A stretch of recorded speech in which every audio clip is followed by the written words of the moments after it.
अच्छा, तो चलिए इस बड़ी बात को समझते हैं। सोचिए जरा, क्या ऐसा सच में हो सकता है कि किसी के 20 लाख रुपए की सालाना सैलरी पर जीरो टैक्स लगे? पहली बार में तो ये सुनने में ही थोड़ा अजीब लगता है ना? खास तौर पर न्यू टैक्स रिजीम में, जहां ज्यादातर डिडक्शंस तो वैसे ही हटा दी गई हैं। ये तो लगभग नामुमकिन सा लगता है, लेकिन कहानी में एक बहुत ही दिलचस्प मोड़ है।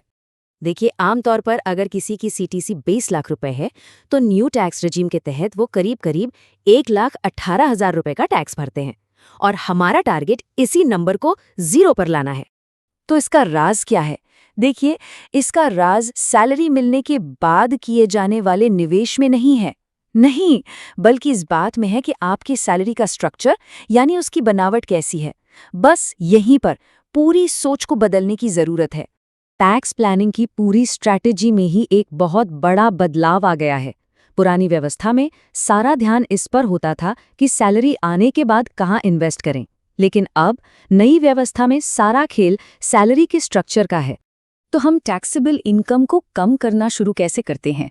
इसकी शुरुआत होती है कुछ छोटी लेकिन बुनियादी कटौतियों से, जो हमारे टैक्स फ्री इनकम का बेस तैयार करती हैं। सबसे पहले आता है मील अलाउंस। अगर कोई कंपनी महीने के 22 कामकाजी दिनों के लिए 2 मील देती है, मान लीजिए 200 रुपए प्रति मील के हिसाब से, तो ये सालाना 1,05,000 रुपए की टैक्स फ्री रकम बन जाती है, जिसे सैलरी में जोड़ा जा सकता है। इसके बाद आता है एम्प्लॉयर का ईपीएफ कंट्रीब्यूशन। अब यहाँ ये जानना बहुत जरूरी है कि ये कंट्रीब्यूशन पूरी सीटीसी पर नहीं, बल्कि बेसिक सैलरी पर होता है। तो 20 लाख के सीटीसी के लिए मान लेते हैं कि बेसिक सैलरी 10 लाख है, तो उस बेसिक सैलरी का 12% यानी 1,20,000 रुपए टैक्स फ्री है। फिर है नेशनल पेंशन सिस्टम यानी एनपीएस में एम्प्लॉयर का कंट्रीब्यूशन। ये बेसिक सैलरी का 14% तक हो सकता है, जो इस केस में 1,40,000 रुपए की एक और बड़ी कटौती देता है। तो इन तीनों को मिला दें तो कुल 3,65,000 रुपए की टैक्स फ्री रकम तो यही बन गई। ये एक अच्छी शुरुआत है, पर 20 लाख की सैलरी पर टैक्स को जीरो करने के लिए ये काफी नहीं है। अब आते हैं उस हिस्से पर जो असल में इस पूरी कैलकुलेशन को मुमकिन बनाता है। ये असली गेम चेंजर है।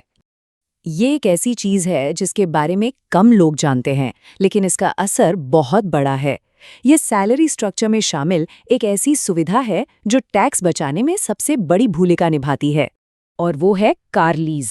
अगर कोई कर्मचारी अपनी कंपनी के जरिए 8 लाख रुपए की कार 2 साल के लिए लीज पर लेता है, तो इसका सालाना खर्च लगभग 4,23,000 रुपए आता है। और जब ये खर्च सैलरी स्ट्रक्चर का हिस्सा बन जाता है, तो ये पूरी की पूरी रकम टैक्स फ्री हो जाती है। तो चलिए अब सारे टुकड़ों को एक साथ जोड़ते हैं और देखते हैं कि फाइनल कैलकुलेशन कैसी दिखती है। चलिए इस गणित को समझते हैं। हम 20 लाख रुपए के सीटीसी से शुरू करते हैं। सबसे पहले इसमें से 3.65 लाख रुपए की बुनियादी कटौतियां घटाई, फिर 4.23 लाख रुपए की कार लीज कटौती घटाई। इससे नेट सैलरी बची 12,12,000 रुपए।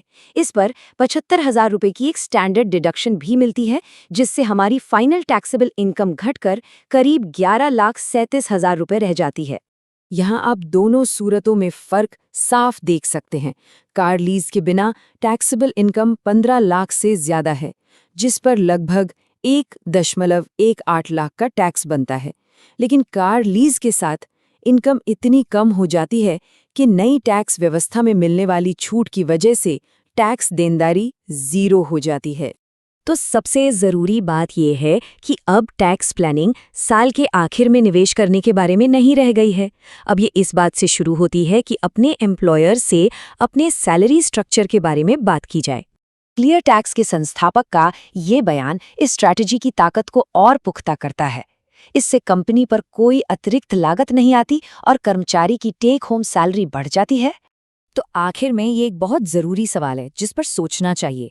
क्या मौजूदा सैलरी स्ट्रक्चर की वजह से बेवजह ज्यादा टैक्स देना पड़ रहा है?